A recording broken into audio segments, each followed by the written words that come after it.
espada é aquele que não carrega a sua Bíblia, tá desarmado. Então abra sua Bíblia no Evangelho de Mateus, no capítulo 7. Evangelho de Mateus, capítulo 7. A partir do versículo 24. Da mesma forma que aquele que não leva consigo sua Bíblia, aquele também que tem a sua Bíblia, mas não amola a sua espada, também não serve de nada. Vamos falar um pouco sobre isso hoje.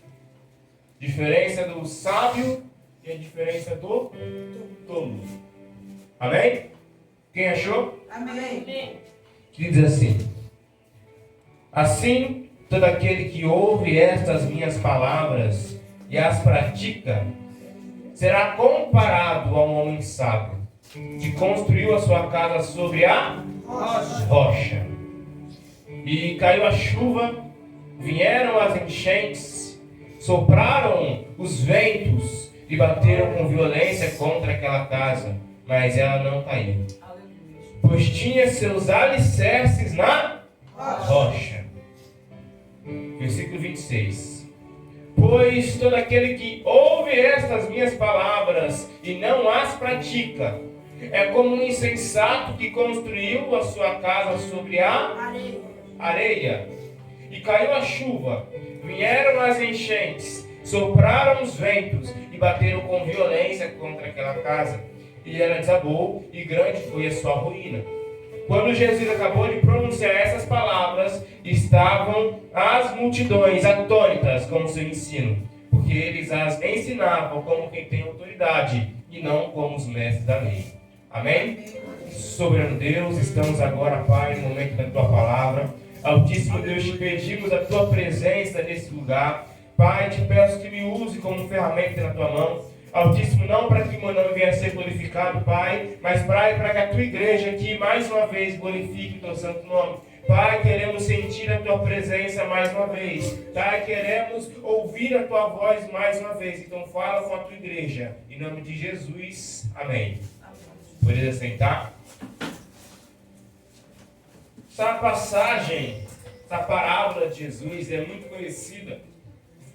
E já foi o roteiro de muitas pregações, roteiro de muitos desenhos bíblicos, séries, filmes, retratando este ensinamento de Jesus, na qual ele coloca dois personagens, dois homens, na qual não tem nomes, porque o nome é o menos importante. O importante é a ação.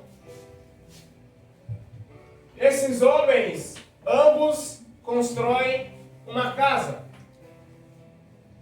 Porém, um constrói a sua casa na rocha e o outro constrói a sua casa na areia. Glória a Deus. Ambos constroem as suas casas, cada qual ali no seu devido lugar. E a palavra de Deus diz que tanto a chuva, tanto o vento, tanto as tempestades sobreveio sobre as duas casas. Não foi apenas sobre a casa de areia, ou melhor, feita sobre a areia, muito menos apenas sobre a casa que estava edificada na rocha. Mas a tempestade e os ventos fortes vieram sobre as duas casas. Porém, uma dessas casas permaneceu em pé, enquanto a outra conheceu a ruína.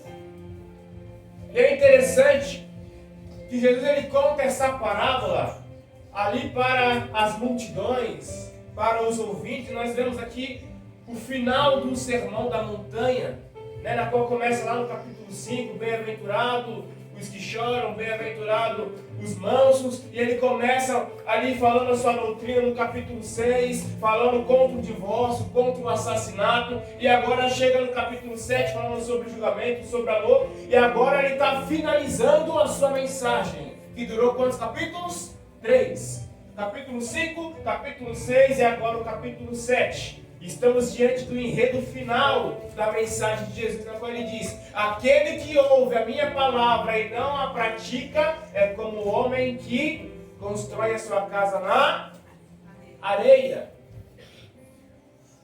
Não sei quanto tempo ele ficou ali pregando, mas para ser 3 capítulos realmente foi bastante tempo. Agora imagine a pessoa estar 3 capítulos ouvindo a palavra de Jesus, porém a pessoa não praticar. Será que é possível, irmã José, a pessoa ouvir a palavra de Cristo, mas ela não praticar? É possível. Quantas pessoas já não ouviram a palavra de Cristo e não a praticaram?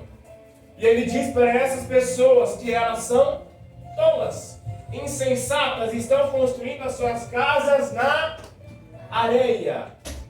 Por isso que ele diz lá em Apocalipse: aquele que tem ouvidos, ouça.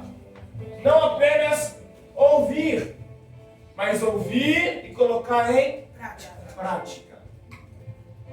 Então, enquanto um tem a felicidade de ter a sua casa e ser uma casa fortificada que aguenta as tempestades, o outro tem uma casa, construiu algo, porém não é algo fortificado. E nas tempestades esse algo cai.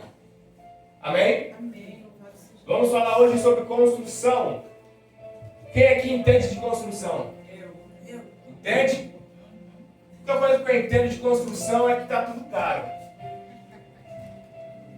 Mas a gente tem pelo menos o conhecimento básico de como funciona uma construção. Eu pergunto para a igreja: qual é a primeira etapa da construção? O radier. Preparar o terreno. Qual é, meu José? Radier. Comprar dinheiro? O radier. Radier. Radier, o que é radier? Baldrame. É baianês? Primeiro É baianês? limpar o terreno e fazer essa água. Os alicerces, não é? Primeira etapa é o investimento. Não adianta você construir casa e terreno alheio. Antes de você construir algo, você tem que ter o terreno. E antes de ter ainda a casa, mesmo que você tenha o terreno, você tem que ter o quê? O material. E além de ter o material, você tem que ter mais o quê? Mão de obra. Ferramenta. Tem servo de Deus que pensa que para construir casa é só chegar e construir. Olha o tanto de coisa que tem que ter antes: terreno, material, mão de obra qualificada, ferramenta, antes de ter ainda o início da obra. A palavra de Deus diz no livro de Mateus, capítulo 13, versículo 44, mais uma palavra de Jesus, na qual nós vemos um homem que encontra um tesouro. E a palavra de Deus diz que esse homem, ele vende tudo que ele tem para comprar o terreno onde estava aquele tesouro.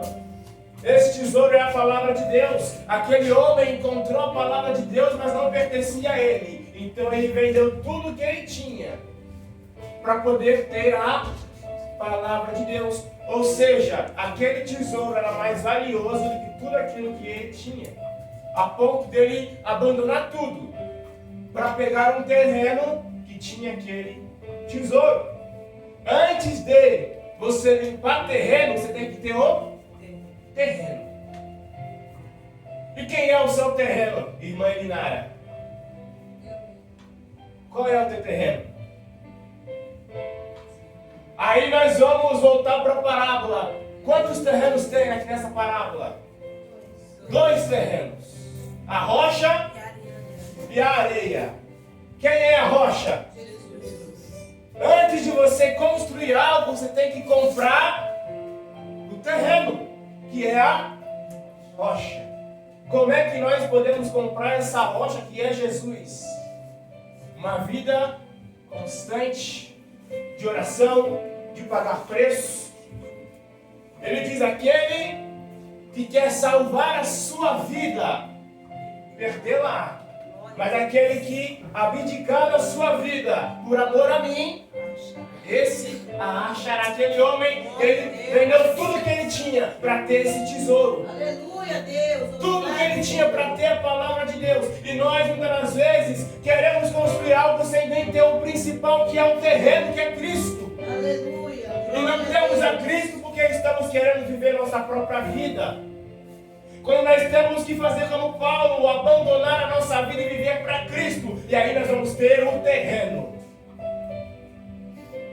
Vamos ter o terreno para poder construir a casa. Qual é o seu terreno? Qual é o terreno na qual você está construindo a sua casa? Primeira etapa, investimento. O investimento de Cristo pela sua vida foi muito maior, porque Ele morreu de forma literal. Pagou um preço muito maior por nós. E Ele só pede uma coisa, em vida, sem precisar morrer, a não ser que esteja em xeque a sua fé, o que muito provavelmente hoje não está. Me sirva em espírito e em verdade. Primeiro passo, investimento. Após isso começa a segunda etapa. Qual é a segunda etapa?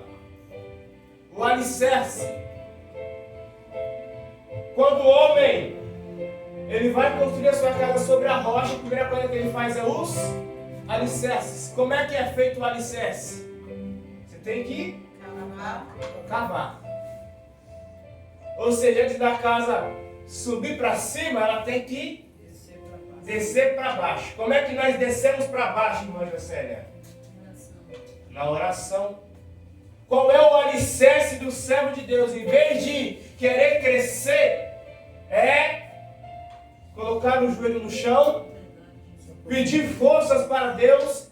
Esse é o nosso alicerce, é isso que nos fortalece, porque o servo ele é fraco. O servo por si só não tem forças para nada. Então, antes de construir, de começar o processo de colocar os blocos, tem que cavar, tem que ter o alicerce, tem que ir até o íntimo da pedra para poder colocar os alicerces, para que quando aquela casa começar a ser construída, ela não caia. Ontem fomos fazer ali o trabalho dos moradores de rua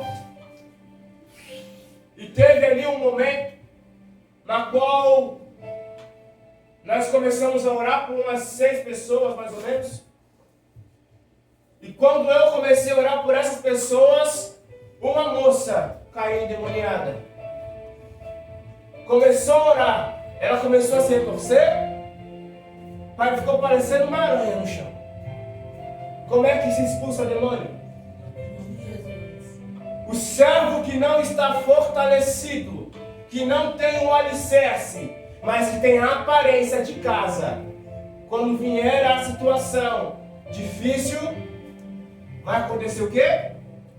Vai cair. Porque embora aparenta ser uma casa, não tem o principal, que é os alicerces. A palavra de Deus diz lá no livro de Esdras que quando os alicerces do templo foram colocados, os velhos viram o templo, os jovens viram o templo. É só o alicerce, é só o começo, mas Deus está falando, é uma casa, é um templo. Ainda que você está vendo apenas o alicerce, está vendo apenas um projeto que está iniciando, Deus vai e fala, é uma casa que vai ser fortalecida e vai ser edificada, e não vai ter tempestade que vai derrubar essa casa, porque o importante tem, que é o alicerce. Tem oração, tem consagração, tem jejum. O servo que está edificado na rocha não cai,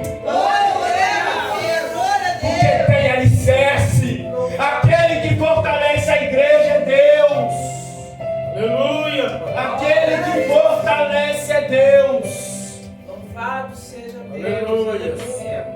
Depois do alicerce, começa a etapa da alvenaria. Glória a Deus. Começa a etapa da alvenaria. Falando de alvenaria, nós temos vários tipos de alvenaria. Antigamente, fazia os tijolos de barro, ia colocando ali, tijolinho por tijolinho, Depois tinha aquele reboco com betume para tapar os buracos. Hoje em dia nós temos os blocos de concreto, nós temos as lajotas. Tem aqueles que constroem casas de madeira. Aqui, quando nós vemos casas de madeira, é apenas os barraquinhos. Mas nos Estados Unidos, a maior parte da casa é madeira. No sul também. No sul também? Não sabia. São nações, né? Casas de madeira. Diversos materiais. Qual é o material que nós construímos a nossa casa? Interessante que cada material vai ter ali seus pontos fortes, seus pontos fracos. Talvez a casa de madeira, ela pode até ser mais rápida a construção. Talvez faça menos trabalho na hora de limpar. Porém, se pegar fogo na sala, a casa toda é destruída.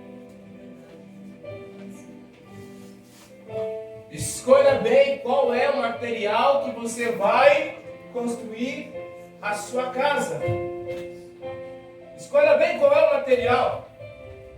Como é que nós colocamos os blocos na nossa casa? Os blocos são ações, são obras. Cada obra é um bloco. Nós colocamos os alicerces, que é Cristo, a rocha. E agora vamos começar a colocar os blocos. Aí nós vamos lá, colocamos o bloco da doação. Colocamos o bloco do amor. Colocamos o bloco da bondade. Colocamos o bloco da empatia, da santidade. Aí vamos lá e colocamos o bloco do adultério.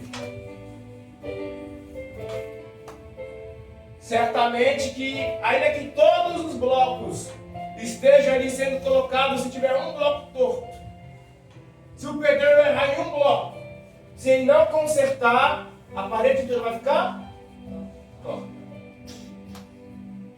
Quando eu comprei a casinha, a parede da frente era isso aqui, ó. Você chegava aqui, aí vinha fazendo um S. Porque em determinada fiada, o pedreiro colocou tudo torto. Se a base está torta, como é que a parte superior vai estar reta? Se nós erramos um bloco, toda a fiada fica torta. Glória a Deus, é verdade. E se aquela fiada está torta, a fiada que vai estar em cima dela vai estar torta. E a que vai estar em cima dela vai estar torta. Porém, enquanto nós estamos colocando o bloco, irmã Jocélia, ainda que na hora que você coloca, está torto. Mas você pode vir com a colher e fazer o quê? Dar umas batidinhas. Colocar no prumo, colocar na linha. Aí ele vai ficar reto. Qual é os blocos? Quais são os blocos, os materiais que você tem colocado na sua casa? Porque quando o bloco seca, o cimento seca e fica ali já sem mais como você poder modelar, a única forma de você poder arrumar aquilo que está torto é quebrando. É quebrando, destruindo o serviço.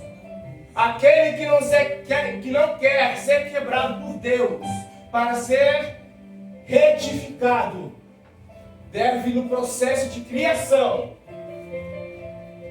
já está no prumo. Ele diz lá no livro de Amós, para o povo de Israel que estava em pecado, que iria deixar o povo no prumo e aprumar o povo.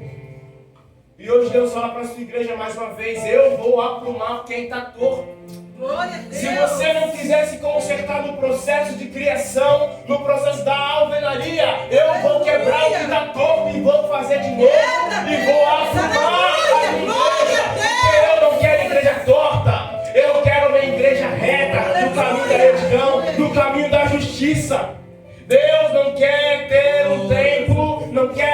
vivendo uma casa na qual as paredes estão tortas. Aleluia. Na qual está tudo fora do prumo, tudo Aleluia. fora do esquadro.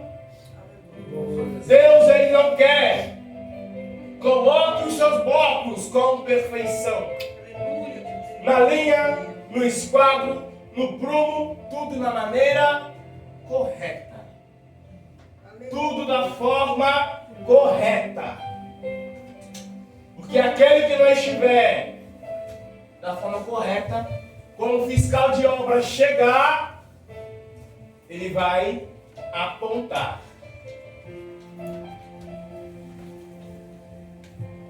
E quando aponta, já não tem mais jeito. Apontou, quebrou. Porque ele quer a casa perfeita. Aleluia. Passado o processo de alvenaria, vem a quarta etapa. Qual é a quarta etapa, irmã Maria? A quarta etapa da casa. Já tem alicerce, já tem paredes, vem o quê? Telhado. Para que serve o telhado? Proteção. Para proteger. Proteger do quê? Da chuva. Da chuva, Frio. do sol, do frio, do vento. Da sujeira. Glória a Deus. Paulo diz em Efésios, na cabeça, o escudo, o capacete. Escudo na cabeça não dá certo. Capacete. Para proteger A mente. dos dardos inflamáveis do maligno. Que aí quando ele virar, atirar, o capacete ele impede que a mente seja atingida. E é muito interessante que nosso corpo é cheio de pontos vitais. Mas, dependendo de onde for, mesmo nos pontos vitais, você ainda tem chance de permanecer vivo ou de pelo menos ficar um pouco mais de tempo vivo. Por exemplo, se for o pulmão, você vai ter dificuldades para respirar. Porém, você ainda consegue ficar pelo menos alguns segundos se ninguém for ali cuidar de você. Se ninguém tratar ali o seu ferimento. Consegue ficar um tempo ainda ali tentando puxar o ar. Mas agora se for a mente que for atingida, o que acontece? Já era. É muito interessante que a mente é o ponto mais frágil do homem. Tanto do lado físico, tanto do lado psicológico, tanto do lado espiritual, a mente é o local mais frágil. É a mente que maquina o mal. É a mente que é tentada. É a mente que pensa ser aquilo que não é. Temos que proteger as nossas mentes de Satanás. Porque ele vem, e ele vem, e ele vem para tentar nos derrubar. Mas aquele que tem sua mente protegida, ainda que Satanás venha, não será atingido. Então, essa etapa do telhado é uma etapa muito importante. Porque mesmo que você tenha alicerce, mesmo que você tenha paredes, se você não tiver telhado, que é aquilo que protege da tempestade, que protege do sol, que protege dos problemas do lado exterior, de nada adianta. Porque você tem uma base, porém você não tem a vigilância. O servo que não tem telhado, o servo que não tem capacete é um servo que não vigia. Porque aquele que vigia, ele se prepara para o dia mau. Se prepara para as situações difíceis, para os dias que virão sobre ele a tempestade, que vai vir sobre ele as tribulações, ele se prepara para esse dia. Por isso que a Bíblia fala que ele é o sábio. Então ele constrói o telhado. Pergunto para a igreja em qual parte da sua construção você está. Está no momento dos alicerces, Ou melhor, está na compra do terreno, está no momento dos alicerces, está no momento da alvenaria, está no momento do telhado. Passando para a próxima etapa, nós vamos ter duas coisas muito importantes: a elétrica e a hidráulica. Se essas duas coisas para morar dentro da casa, ainda que ela tenha alicerce, ainda que ela tenha parede, ainda que ela tenha telhado, fica muito complicado. A eletricidade, ela conecta a casa num todo. Todos os cômodos têm luz, todos os cômodos têm tomada. E se faltar a luz dentro da casa, tudo fica mais difícil. Se faltar a eletricidade dentro da casa, tudo fica complicado. Para ligar o fogão, já vai ter que pegar um isqueiro. A geladeira já vai começar a apodrecer as carnes, porque não vai estar mais refrigerando. Quando vai cair da noite, a casa vai ficando escura. Mas tem muitos servos de Deus que não tem eletricidade, que não tem luz. Quando Jesus diz, seja a luz do mundo, e o servo de Deus quer estar apagado. Casa sem eletricidade é uma casa arcaica, uma casa antiga, com costumes antigos. Uma casa ultrapassada. E até mesmo a casa ultrapassada ainda não consegue viver sem luz, porque ela usava as lamparinas, as velas, porque precisava ter a casa, o ambiente iluminado. Aí hoje, nos dias atuais, nós vemos casas, servos de Deus que não têm a eletricidade, não tem luz. Você chega naquela casa, está tudo escuro, um breu, não tem a presença de Deus, não tem uma vida iluminada, não é a luz no meio da escuridão, é uma casa opaca como qualquer outra casa. Aleluia. Tenha luz na sua casa.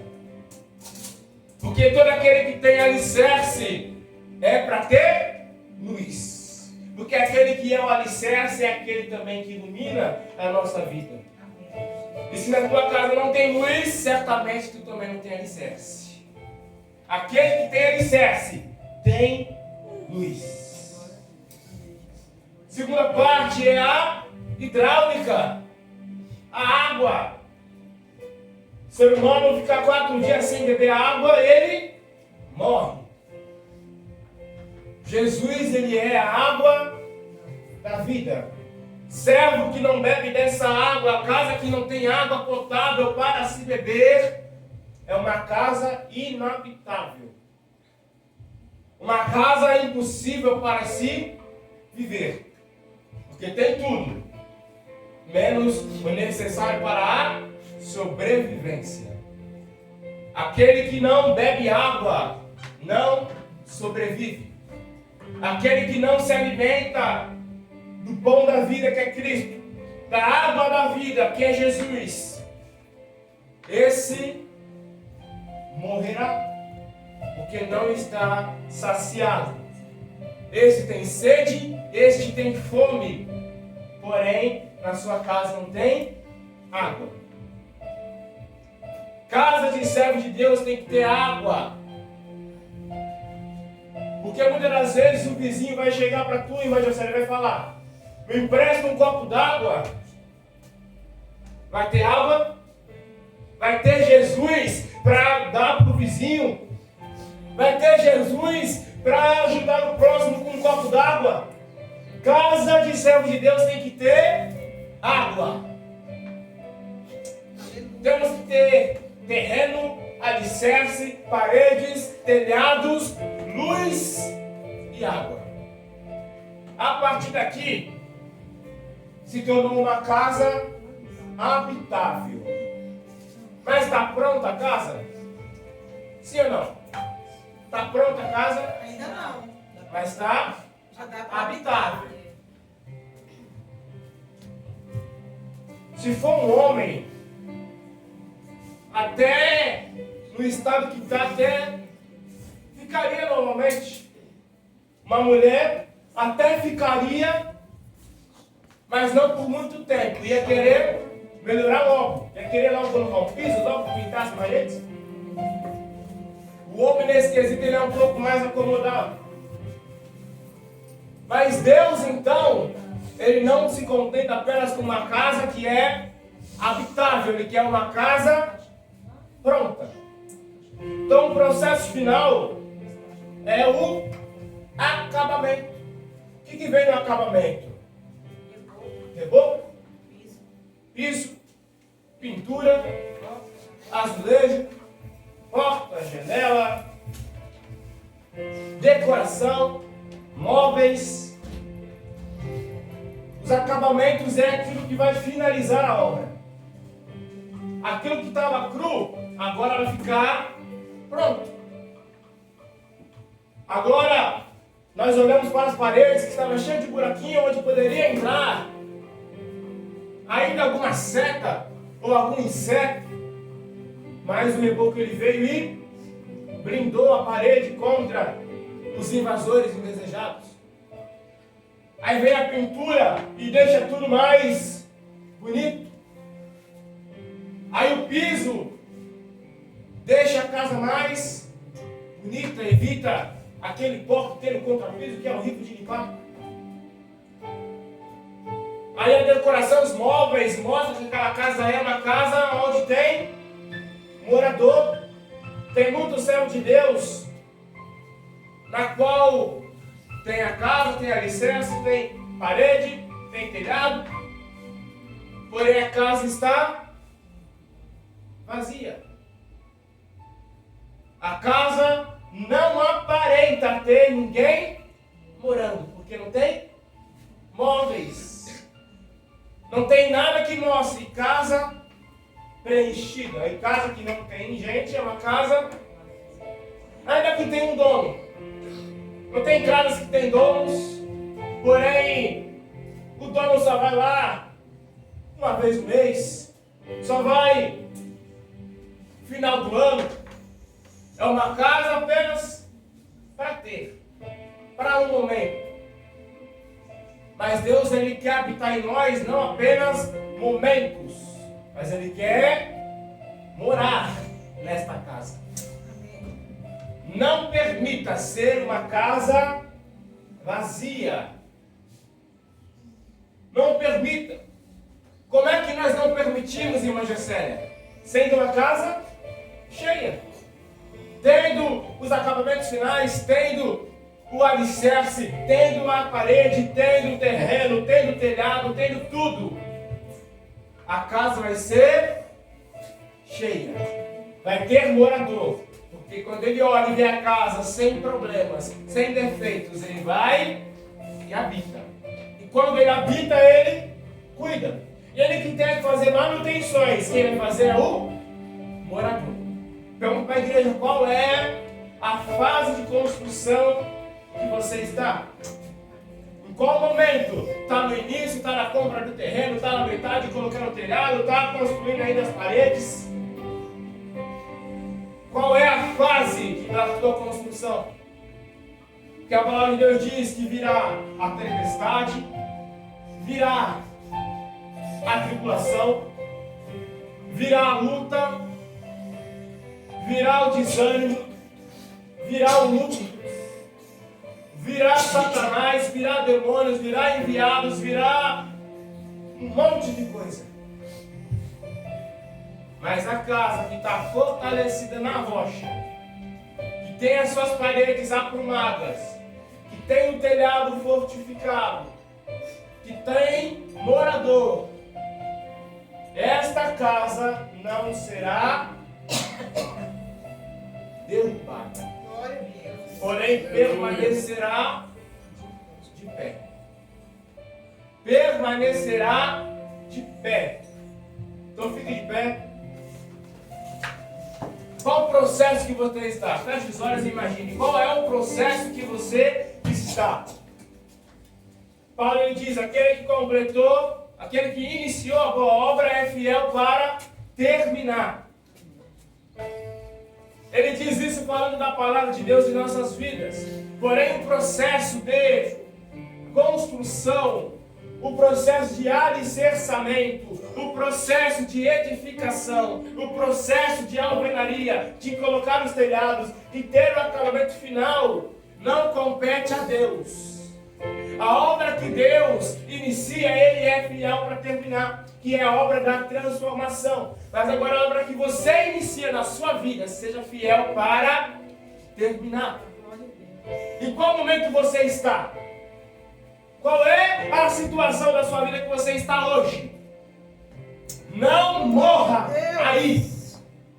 Se você está na compra do terreno, comece a cavar, comece a orar, comece a se ajoelhar mais, comece a se consagrar mais, comece a ter um alicerce, porque aquele que tem um alicerce não vai morrer.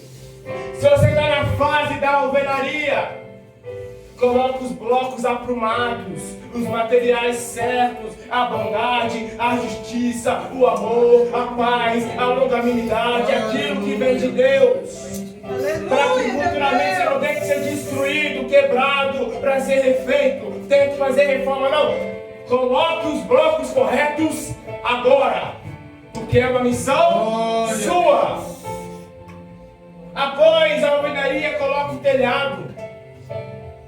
Se você já fez a sua alvenaria, coloque agora o telhado, para que Satanás não venha jogar em cima de você setas, batalhas invencíveis, tribulações que não acabam. Coloque o telhado, que ainda que vier, a casa vai ficar protegida. E não é qualquer telhado, telhado sem furo, telhado sem goteira, telhado na qual tudo está no jeito certo. Porque não adianta ela ter telhado, mas em todo cômodo tem 10 goteiras. Porque é nessas brechas que Satanás vai entrar. Não basta ter apenas o telhado. Termine a casa. Coloque piso, coloque reboco, coloque pintura, coloque tudo para que aquela casa seja uma casa digna da presença de Deus. Aquele que começou a boa obra é fiel para terminar. Olhe para cima, levante seus braços e fale para Deus: Senhor, eu comecei essa obra e eu vou terminar. Senhor, eu comecei essa obra e eu vou terminar. Porque Tu é o meu alicerce, é quem me fortalece. E sem Tu eu não vou conseguir vencer. Senhor, eu vou colocar os blocos. E Pai, venha aprumando. Pai, se porventura está torto, venha aprumando. Pai, se porventura eu estou no caminho errado, venha me aprumando. Venha aprumando, venha aprumando, venha colocando o esquadro, venha colocando a linha, para ficar tudo da forma correta. Fale para Deus: Senhor, eu vou colocar o telhado. Eu vou colocar o telhado para que as tempestades não entrem dentro da casa. Aleluia, Pai. Senhor, fortaleça o meu telhado. Pai querido, para que não haja goteiras. Para que não entre, Pai, goteiras, meu Deus, na minha vida. Fortaleça o meu telhado. Altíssimo, que o piso esteja no chão, que o reboco esteja na parede, que a pintura seja feita, que tenha móveis, e Pai, que Tu habite, porque casa vazia não tem dono. Termine esta obra. Pai. Em nome de Jesus. Amém. Glória a Deus. Aleluia. Aleluia.